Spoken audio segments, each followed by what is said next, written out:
Merci Madame la maire. Je souhaiterais pour ma part commencer mon intervention par une note positive sur la partie recettes de ce budget, en saluant votre choix de ne pas augmenter le taux de la taxe foncière. Notre groupe a toujours été opposé à une hausse des impôts locaux, excepté pour la taxe d'habitation sur les résidences secondaires, et c'est donc en cohérence que nous appuyons votre politique fiscale actuelle. Nous déplorons en revanche la tonalité de ce budget primitif. En préambule, vous critiquez l'objectif de réduction des dépenses locales voté dans la loi de programmation des finances publiques, tout en pointant l'impact majeur de l'inflation constatée depuis 2 ans. Or, vous n'êtes pas sans savoir que la principale connaissance de l'inflation n'est autre que la hausse des taux d'intérêt sur les marchés financiers. Notre dette publique s'alourdit de jour en jour, et pas seulement celle de l'État, puisque la charge de la dette de la ville de Rennes augmente logiquement elle aussi. Il est donc du devoir de tous les pouvoirs publics, État, établissements publics, collectivités territoriales, de faire un effort pour réduire leurs dépenses de fonctionnement.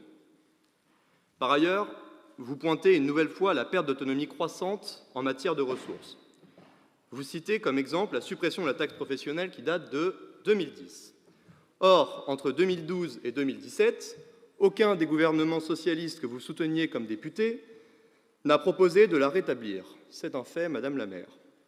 Et a raison, puisque plus personne de sensé ne propose de le faire aujourd'hui. Le cas de la suppression de la taxe d'habitation que vous citez ensuite n'est pas plus pertinent. En plus de constituer un gain de pouvoir d'achat d'environ 750 € par foyer, la suppression de cet impôt a été intégralement compensée, comme la suppression de la taxe professionnelle.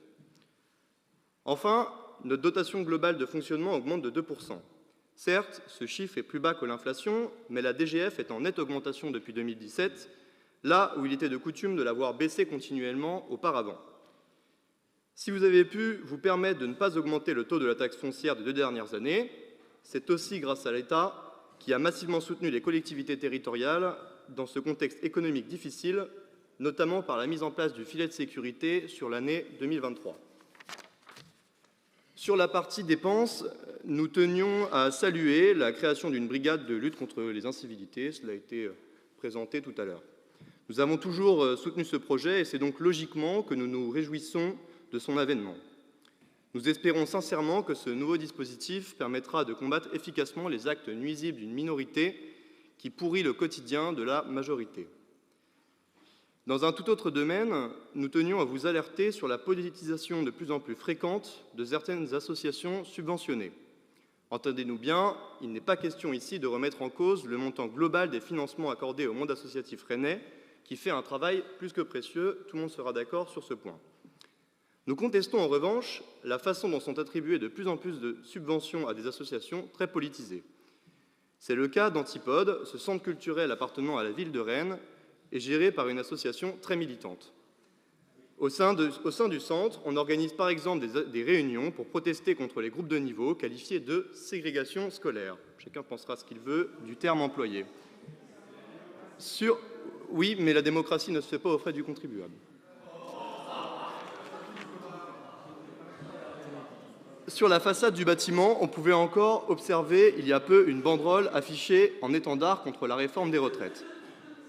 Les exemples d'événements de ce genre dans les bâtiments de la ville de Rennes sont nombreux et nous déplorons l'absence de contrôle par la municipalité qui continue de subventionner fortement les associations gestionnaires. Cela constitue un manquement au principe de neutralité auquel devrait pourtant se conformer notre ville.